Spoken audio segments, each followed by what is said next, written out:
ক্ষতি করেছে, কি ক্ষতি করছে? মিস্ত্রি তুমি কি করছো? হ্যাঁ স্যার বলো। আরে কি করছো এটা? আর বলো না, এ মা, সাপ তৈরি হচ্ছে, সাপ এটা কি কি করে কি হচ্ছে এটা? দেখো সাপ তৈরি হচ্ছে, দেখো ভালো করে, দেখো ভালো করে। আরে এটা কি কি করে সম্ভব? এটা কি পাথর?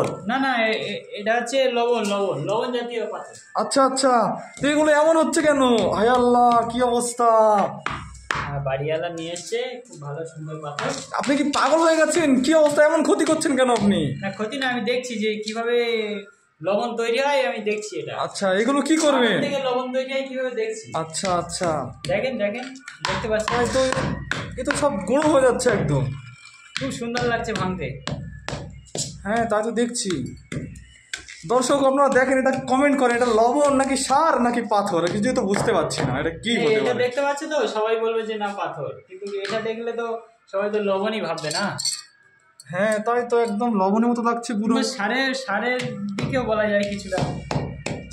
গুঁড়ো করে দিলে, যদি আমরা ব্যবসা করি, হ্যাঁ, এটা সার বলে চালাই, তা অনেক খরিদ্দার আসবে, নিতে অসুবিধা নেই।